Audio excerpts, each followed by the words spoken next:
everyone, this is Mindy for Pretty Pink Posh, and in today's video I'm going to be using the Leafy Spring Wreath two different ways with two different looks. So here is a quick look at the Leafy Spring Wreath stamp set. I'm going to place the stamp set in my Misti tool, and I'm going to ink it up with an alcohol-friendly ink onto some Hammermill cardstock. I'm going to stamp two of them and then set them off on the side, and I'm going to work on some smaller images to decorate my wreath with. Now the images I choose today come from the Mom stamp set. There's a bunch of these beautiful like roses on there, and I'm going to ink those up with the alcohol-friendly ink as well. So I lined these up towards the bottom half of my card so I can stamp them down, and then just flip my cardstock and stamp on the other side. This first wreath I'm going to color with some shades of green from my Triblend, I think it's a Spectrum Noir marker, and I love this because all the colors I need are right here on this one marker. So I'm going to go through and add three different colors or shades of green to it. I put the darkest shade on one side, which is going to be the outer edge of the leaf, and then filled it in with the remaining colors. And I will work my way around the entire wreath doing that. Now on my second wreath, which I apologize I didn't show in the video, but on my second wreath, I only used one color of marker, and it was just a light gray that I added to the outer edge of each of the leaves. Then I can move on to coloring all of these smaller images for my wreath. So for this, I did a very simple style of coloring. I started off with a light green for all of the leaves of my flowers, and I'm just going to add a line of color. I'm not going to blend it out or anything. I'm just adding that darker shade with just a line of color. Then I'm coming into the flowers, and I started with the lightest color, adding that to, some of these have kind of an outer edge and an inner edge. So the outer part of the wreath is the flowers are the light color, and then I'm coming in with a darker shade and adding that to the centers. So I'm really not doing any shading or blending here, just adding two different kinds of markers since these are kind of smaller images. Then I will finish it off by coming in with a yellow and just popping that in the center of the flowers. I repeated that same coloring process for the other portion of the flowers, and then I will use the coordinating dies, line them up over the images, and run these through my die cut machine.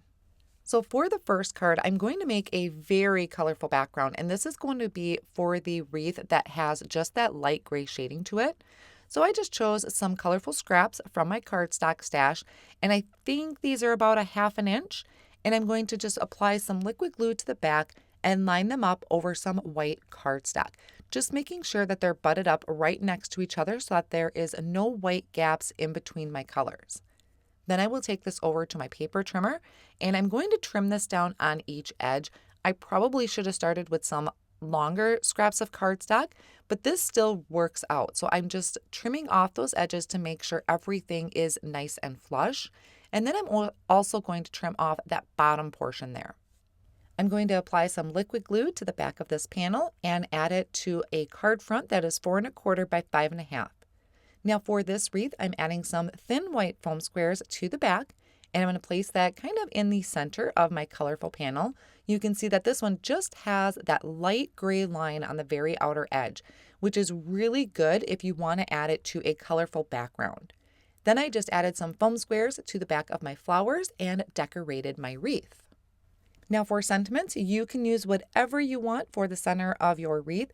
I'm going to use this Mom word die, and I'm going to die cut it out of a scrap of gold cardstock. Now I die cut it out and I set it off on the side because I wasn't sure if that's really what I wanted to do. I didn't know if I wanted the gold there yet. So I'm going to move on to my second card. And now for this one, I am going to use the Pretty Petals stencil. I'm using my magnetic station to hold the stencil down over Hammermill cardstock that is 4 1/4 by 5 1/2. And then I'm bringing in the Lost Shadow Distressing, and I'm going to lightly blend that on with a blending brush. I'm not going to cover the entire background. It's very kind of scattered and fades off as it gets to the edges of the cardstock. Now once again, my wreath and my flowers, I just am going to pop up with some foam squares. So I added my wreath there and then decorating that with my pretty pink flowers. I did some die cutting off screen with that Mom word die once again. I die cut it a few times from white cardstock, and then I also die cut it from this kind of white diamond glitter cardstock. And I'm going to add this to a piece of vellum that I die cut with the Mom Shadow Die. I really liked how that white glitter cardstock looked, and I'm going to place that on my colorful card. I thought that was a nice way to, it just softened everything up. To me, the gold was almost too harsh. So I added that to the front of my wreath, and then I have some smaller strip sentiments that I stamped out in black ink and trimmed that down with my paper trimmer. And then my other card with that lightly ink blended background, I heat embossed the sentiment in gold and added that. So the gold ties in, the gold embossing ties in with my gold cardstock that I die cut that mom from. So there we have the Leafy Spring Wreath, using it two different ways in two completely different looks. And not only do they make great Mother's Day cards, I think they would make amazing birthday cards as well. All of the supplies will be listed down below in the video description and over on my blog as well. See you soon.